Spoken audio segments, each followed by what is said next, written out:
Greetings to you, fellow time travellers. It's always lovely to know you're out there, and these times in the week when I address you directly are a great relief for me, and I hope it provides some solace for the community, the family that's out there. This week we're heading to London in the United Kingdom and plunging into considering the whys and the wherefores of an obsession, and it really has been an obsession in this country for a long time, and thereby the rest of the world. And it concerns a river of words, a river of information, a torrent of data, flowing harder and faster and more voluminously every moment of every day. Well, we're going to unpick how some of that began and how we've arrived in this 24/7 universe of information overload.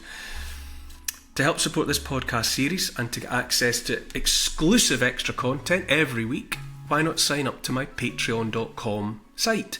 It's easy done. Go to patreon.com, search for me by name, part with a bit of cash, and it is the cash that Paul and I need here to keep all of this up and running, to keep the wheels on the wagon. Follow the yellow brick road, sign up and join the family, and it'd be great to see you there. Okay, that's the advert over. It's time now to strap into the time machine as we set off towards the next stop in my love letter to the British Isles. Cue the music.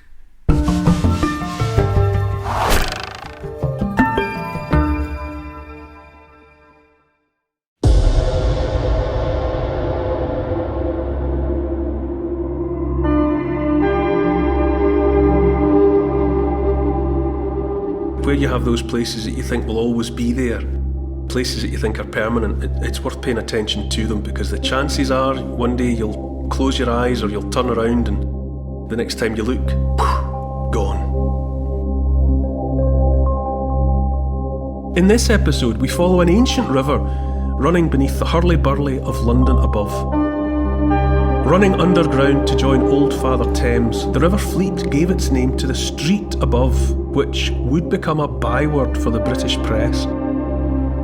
In the 16th century, Wynkyn de Voorde set up shop here with his printing press, and the foundations of a tradition were laid. A torrent of words started to flow down Fleet Street. In 1702, the capital's first newspaper, the Daily Courant, was published. The penny press's popularity skyrocketed, and a national obsession was born, or perhaps revealed, and we became a public always hungry for the news. I'm stepping out across Britain to discover 100 remarkable places that have shaped you, me, and the whole world. I'm Neil Oliver, and this is my love letter to the British Isles.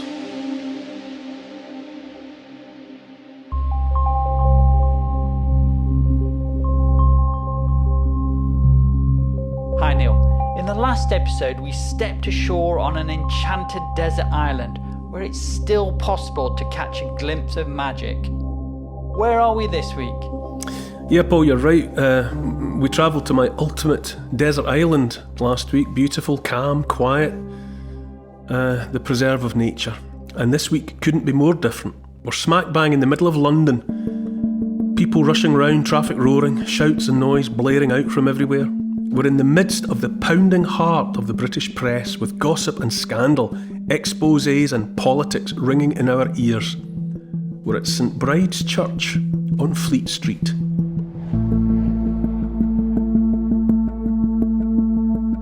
We're in one of the most infamous locations in the whole of London, I would say. It's Fleet Street.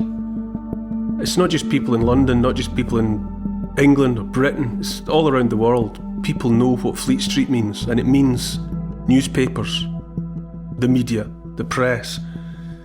And I've, like you, I think all our lives there was talk of Fleet Street. And I suppose, as most people know now, that there are no newspapers on Fleet Street. They've all moved out to Canary Wharf and other places, Wapping, and there's no newspapers on Fleet Street. And yet still, the world talks about Fleet Street because they know that everybody knows they're talking about the British media. What does Fleet Street say about this? What's happening on Fleet Street? That alone tells you that there's something very special about what happened on Fleet Street. The fact that it didn't just matter when it was the heart of things, literally, physically. But even once its day had passed and all the key players had moved elsewhere, it's still the byword for journalists, the people that are supposed to be covering, reporting, sniffing about and finding out what's going on.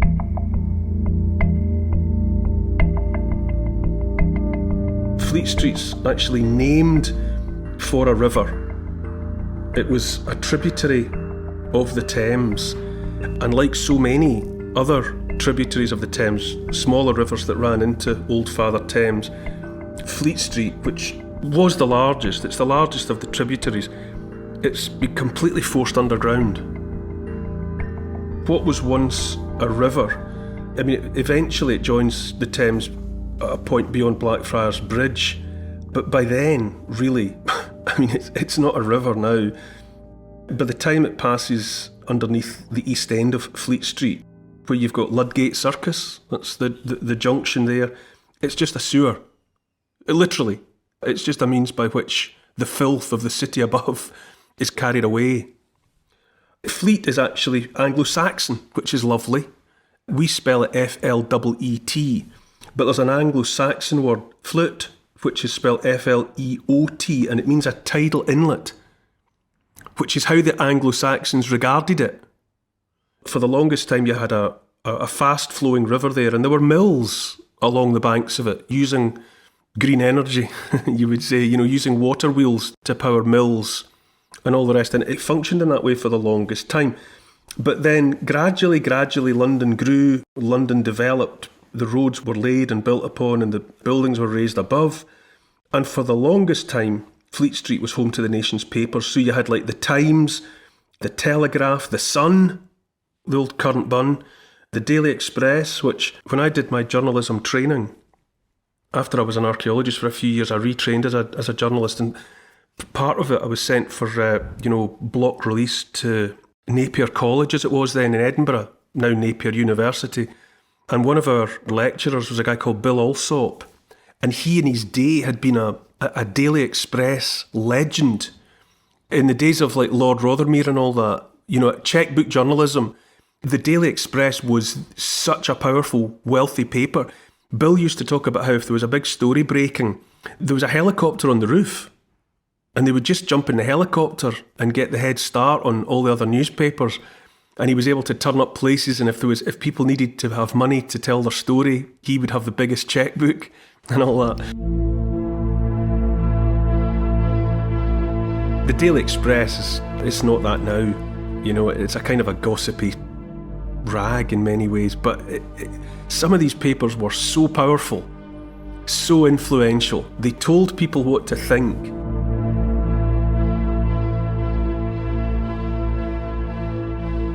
As a young trainee, did you want to work on Fleet Street? Well, yeah, I did. I'll be honest, I kind of fell into newspaper journalism because I was working as an archaeologist, and I had realised after a few years of just going from dig to dig that I was going to be 40 one day with arthritis and never be able to afford the mortgage on a house. I'd become realistic about the financial potential of archaeology, which was the subject that I loved, but I really couldn't make a proper living out of it. So I looked around, and the opportunity that presented itself was to join a local newspaper in Dumfries and Galloway, where I grew up, actually in the town of Annan, which is not far from Dumfries, where my parents lived and where I went to school. And I was able to go in and join the paper on what was known in the old days as an indenture.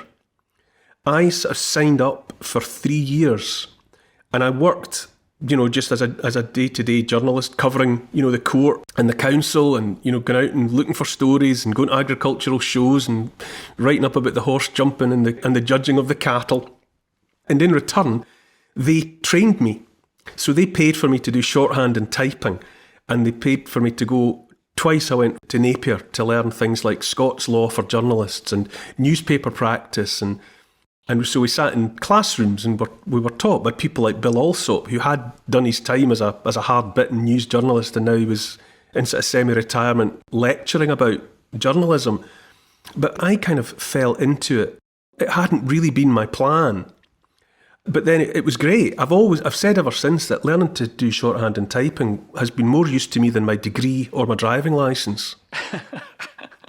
The best things I ever learned how to do were shorthand and, even better, touch typing.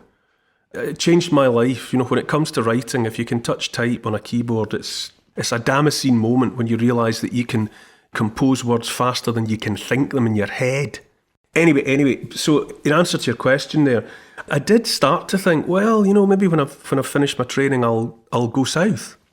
So many people did. They went down and joined the Sun, or they joined the Daily Mail. That did happen.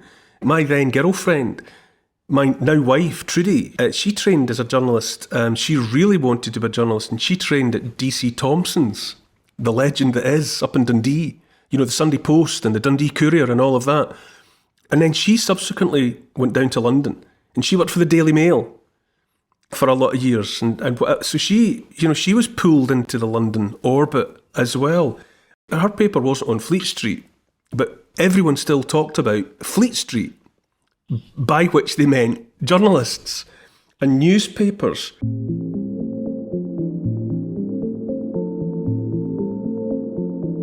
Fleet Street really reached its peak, the 19th and the 20th centuries. But the fact is that it actually started to happen in the 16th century. A German immigrant called Vinken de Voorde, who had worked under William Caxton, he of the printing press. Now, de Voorde, he set up a printing shop right next to St Bride's Church. Now, St Bride's Church sits down a lane off of Fleet Street. It's kind of hidden by Fleet Street. If you look up, you can see the spire. The building, St Bride's Church, was designed by Sir Christopher Wren. At the same time, when the Great Fire of London destroyed old St Paul's Cathedral, and he got the commission to build what is there now, well, he had other jobs on the side, and one of them was St Bride's Church. And the steeple's very distinctive. It's got a kind of a tiered shape. And the legend has it that it inspired the shape of wedding cakes. And not the other way around. But I'm getting ahead of myself. Vinken de Voorde, he set up a printing shop next to St Bride's Church. And he printed books and sold them. So Fleet Street's entry into printing, it started not with newspapers but with books.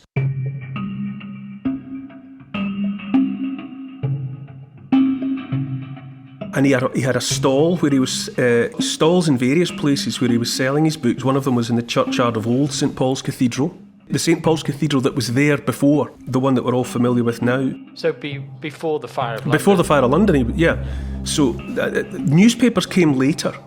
And by 1702, the first newspaper in the capital was operating. It was called the Daily Courant, C-O-U-R-A-N-T, Current, the Daily Current. And it was published in Fleet Street. So that was 1702. It wasn't until 1769 that there was a second. It was called the Morning Chronicle.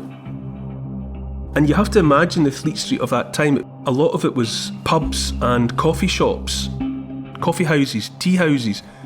And people were already gathering there to sit and drink and gossip. It was a place where people went to catch up on the news, verbally. You'd go to Fleet Street and sit in and find out what was going on. It was a den of gossip. And so by a strange sort of osmosis, the newspaper started in there to feed that already present curiosity. It was all gossip and tittle-tattle and people gathering to swap stories. And so what became known as the penny press just took off. And where there had been only one and then just two, they began to breed like rats. There were penny press, all these little titles, all circulating leaflets and newspapers and all the rest of it. And so where water had flowed, long since disappeared by this point, pushed under the ground, a river of water that had powered the mills of the past, before joining the Thames at the inlet that the Anglo-Saxons had noticed and called the Fleet. Now it was a river of words, a torrent of words coming out of Fleet Street.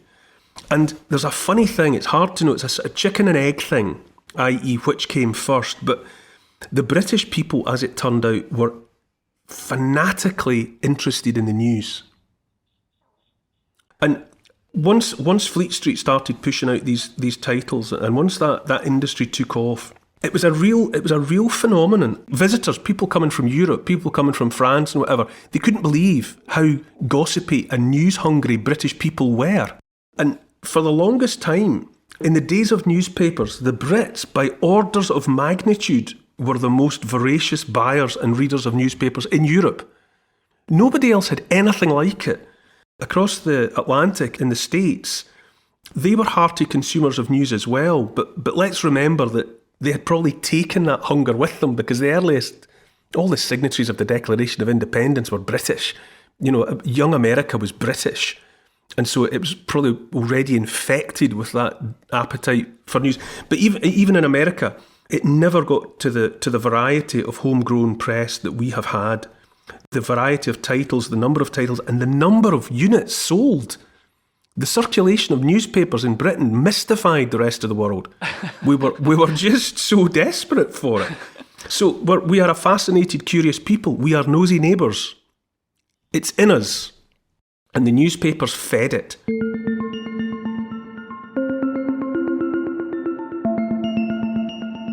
It wasn't the presence of the newspapers that did it, because, as I say, we were already gossipy and desperate for news and keeping track on each other. And the newspapers really just came in to feed that hunger. Right at the beginning as well, I mean, people talk about how different titles favour one political ideology or another. The Guardian, traditionally left-wing, of course it is. The Independent was traditionally of this centre ground, or tried to be. And then you had the Daily Mail, which was fascist in the 1930s. It was trumpeting, Hitler and, fascism. The Daily Mirror grew up alongside it and was determinedly left-wing. And some of that DNA is still there in the surviving titles. The day of the print newspapers selling in the millions every day, or the hundreds of thousands every day, it's gone. But news is still circulating, and a lot of it's online now. The Daily Mail online, and the Independent's online, and the Guardian's online. You can consume all your news, not with paper that stains your fingers, but off a glowing screen that you carry about in your pocket. But the biases and the partisanship is still there. That hasn't really changed.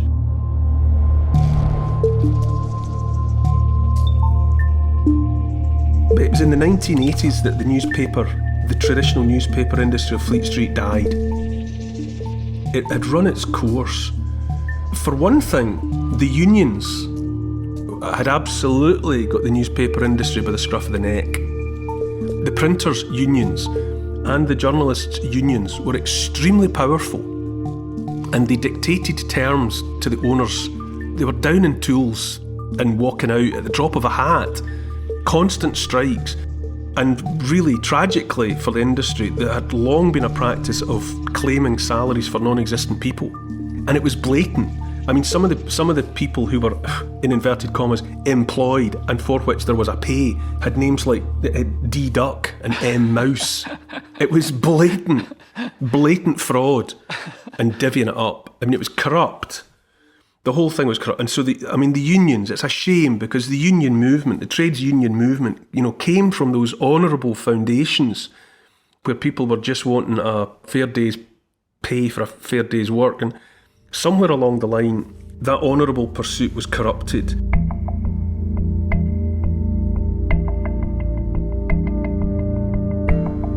Do you think it was part of systemic corruption that went right the way up to the owners?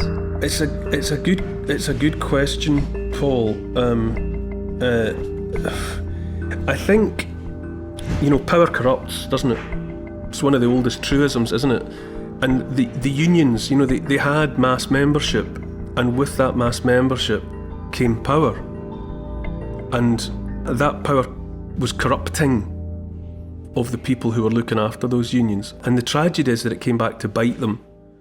We've talked in the love letter, we talked about the toll puddle martyrs, and how people put upon working people, dreadfully exploited by owners and landowners and the rest, coming together to form brotherhoods and sisterhoods, trying to have a collective voice to try and make their lives better. It came from such an honourable place, but it was twisted and it was misused.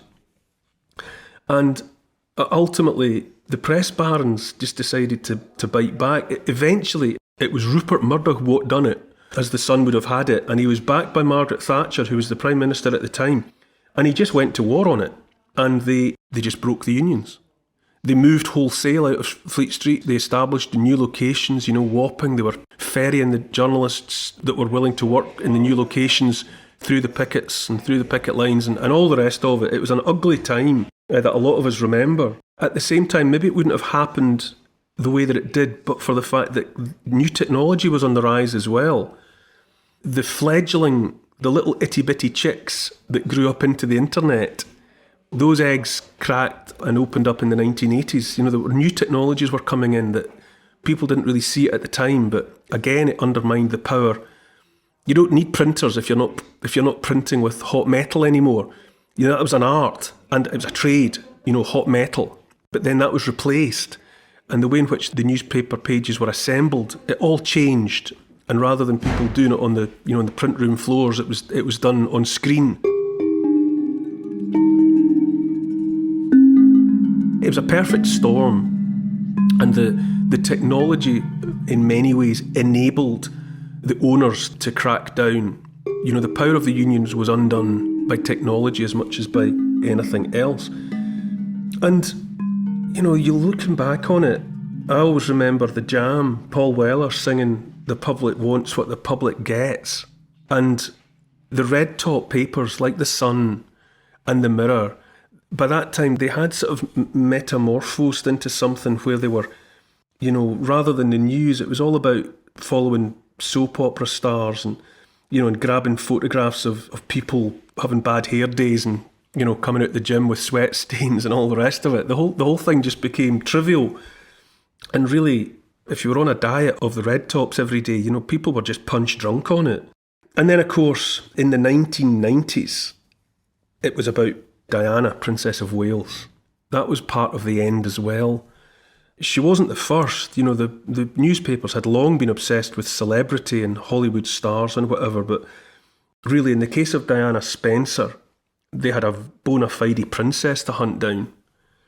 And as we know, she was a youngster, barely out her teens when she got swallowed up by the firm that is the royal family. And she kind of, I think to begin with, she probably just stepped unknowingly into the crosshairs of the media. She found herself a focus, and they called her Lady Di and Princess Di and the People's Princess and all the rest of it. But a line was crossed. And during the 1990s, Diana, Princess of Wales, and the press brought out the worst in each other. There was misbehaviour on both sides, but there's no getting away from the fact that Diana ended up dead in a tunnel under Paris and died while more flashbulbs were going off from paparazzi who had followed her into the tunnel and all the rest of it. It was a terrible mess, and she ended up, her life was cut short. And yet in the aftermath, I don't think really the lessons were learned. There was some lip service paid to privacy and whatnot, but now we've got a media that's every bit as intrusive, and anyone that gets in the way, you could say that Fleet Street still exists as a torrent of words, most of them online, and there are leviathans and sharks that swim in that water. And if you get in the water with them, a lot of people end up chewed up and spat out in bits.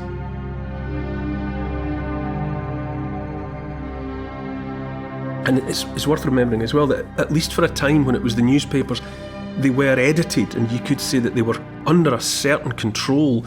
And at least if you were buying a newspaper, a recognised title, you would either agree or not agree with the ideology of its owners. But you had some security in thinking that what you were reading had a basis in truth. And people could be sued for inaccuracies and for printing lies. But there's no such constraints online.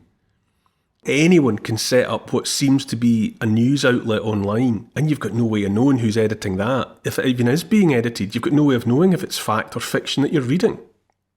Some of it is, some of it's bona fide, but it's very difficult to sort the wheat from the chaff. So there we go, it started in the 16th century, during the 1700s, the penny press evolved to feed the appetite that was already there for gossip. It reaches its heyday, without a shadow of a doubt, in the 20th century. The newspapers, the popularity and the power of the newspapers. And then during the 80s, with the crushing of the unions, and then in the 1990s, I think a lot of people came out of the 1990s with a different view about the news. Lines had been crossed and it was different.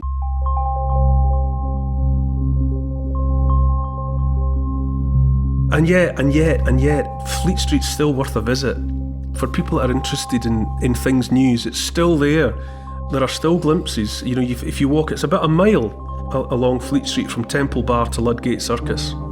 And if you look up, from the pavement, for a start, there's the pubs that the hacks used to go into. El Vino is at number 47. Ye Olde Cheshire Cheese is at number 145. The Punch Tavern at number 99.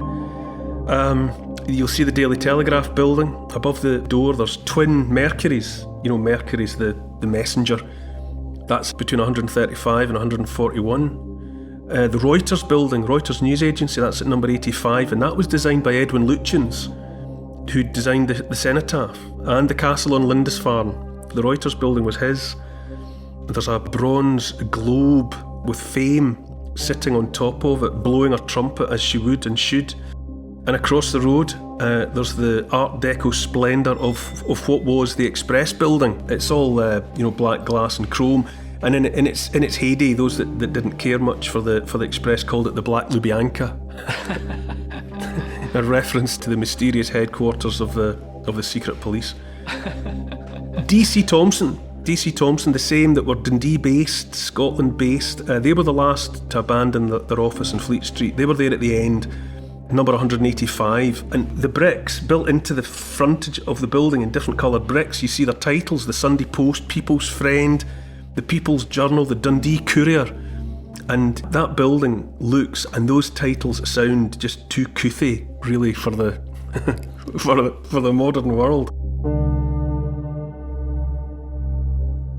So, if you're standing at the Reuters building, there's a lane right, a little anonymous break in the frontage of the street, and it leads to St Bride's Church that we already mentioned, and and it's where it's in the vicinity of where Vinken de Voorde had his shop. He that was the first to print anything in the vicinity of Fleet Street, and it's the journalist's church. My wife, she attended at least one funeral in there of, I think if memory serves, it wasn't a journalist, I think it was a woman who had been a picture researcher for the Daily Mail. But it was where funerals of people involved in the newspaper industry were traditionally held. Marriages as well, isn't it? In fact, I think Rupert Murdoch married Jerry Hall there a few years ago. That would be right, yeah. And it's the spiritual home of journalists, I suppose it would call itself, without a hint of irony. And there's been a church there for 1,500 years. The present building is not, it's just the latest iteration. As I say, the one that's there now is principally the work of Sir Christopher Wren. Everywhere was laid waste by the Great Fire of London, and St Bride's was one of those that had to be rebuilt, and he got the job, along with St Paul's Cathedral. It's a very tall spire, which you kind of overlook because it's it's surrounded, it's completely swallowed up by the wider city. But it's a very impressive building in its own right. It was destroyed, gutted by incendiary bombs during the Blitz, 1940. So it was burnt to the ground. It was left a blackened shell. And so what you see now is a renovation that was completed in 1957. But churches are like that. Churches, you have a site which is a place of worship, and if you look back into the history, there are invariably many versions that have come and gone. Every other pew, or every pew really, is dedicated to a name you'd recognise, like the Lord Rothermere or Ross Benson, figures from the media world. But nonetheless, you stand in that church and look around. I was in there with my wife, actually. We were down having a weekend in London, and we wandered in, and it was empty. And it was like a metaphor for the fact that the journalists are gone from Fleet Street. It says something to me. I suppose other people will have found other symbols for this, but there's something about Fleet Street that is a lesson in impermanence. Because I grew up and you just took Fleet Street for granted. and just imagined it would always be there. But it's not. The birds have flown. But impermanence is all around us. The St. Paul's Cathedral that we see in London today, again, is just the latest replacement for something else long gone. So the newspaper titles have all moved elsewhere. Print journalism is, goodness, how it hangs on in there, I don't know, because those people who consume news now, surely the majority of them are consuming it electronically via their phones and via their tablets and whatever. That said, we are at least as hungry for news now as we ever were. And the problem is knowing whether you're reading something that's worth reading or not. Because, as I mentioned before, once upon a time, the news was between riverbanks, metaphorically speaking. It was directed. It was overseen by editors and others who had been trained in keeping to the straight and narrow. But now the news that's available online is a flood, unconstrained. It's burst its banks now. And it's anyone's guess when you're out there what's fresh water and what's drinkable and what's just sewage that should be underground like the Fleet itself. But it's a fascinating place to visit and look around, and where you have those places that you think will always be there, places that you think are permanent, it's worth paying attention to them, because the chances are one day you'll close your eyes or you'll turn around and the next time you look, gone.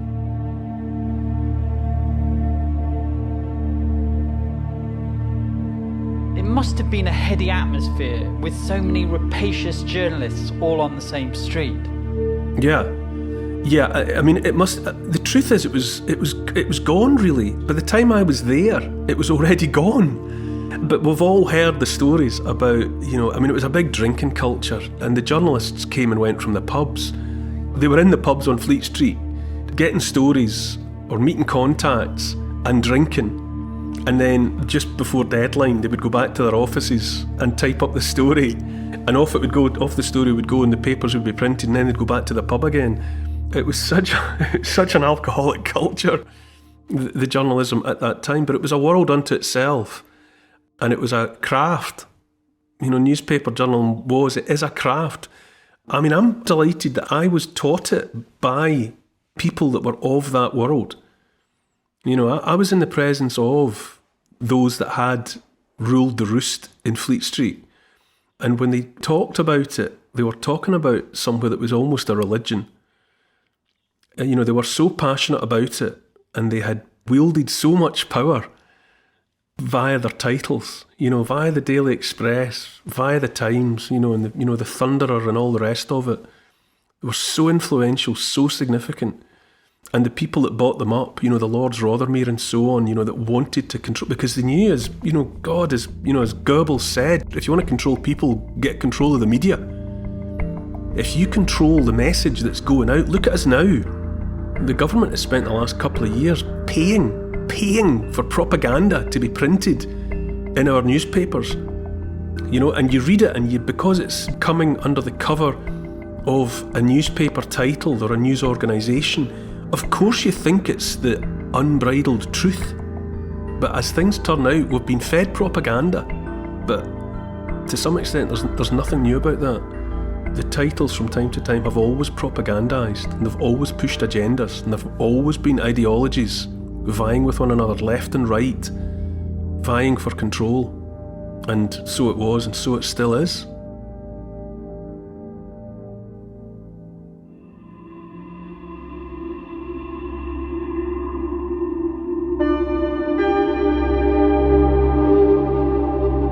A royal marriage, a pope shot, and a former actor becoming the most powerful person in the world. A year of famous headlines, but one touches me most of all. Off the breathtakingly beautiful, wild Cornish coast, the weather whipped up a horror show. A ship was in terrible trouble, engines down and drifting helplessly. The Penlee lifeboat was launched. Watching from a helicopter above, an officer described them as truly the greatest 8 men I have ever seen. Next time in my love letter to the British Isles. To help support this podcast and to get access to new and exclusive history and comment videos every week, sign up to my Neil Oliver Patreon site. I'd love to see you there. Check out the Instagram account called Neil Oliver Love Letter, and please do write a review of this week's podcast and share it with your friends. For further reading about these favourite destinations of mine, you could try my book. It's called The Story of the British Isles in 100 Places, and it's published by Transworld. Neil Oliver's Love Letter to the British Isles is produced by Paul Ratcliffe and Neil Oliver for Fat Belly Films. The music is by Malcolm Goldie. The social media producer is Oscar CFR. Additional research is by Evie, Lucian, Archie and Teddy. The finance is by Catherine and Trudy. Post-production by Althorpe Studios, and the graphics are by Paul Plowman. And special thanks to the people across history who have made and continue to make these isles such an incredible place. This has been an FBF Podcasts production.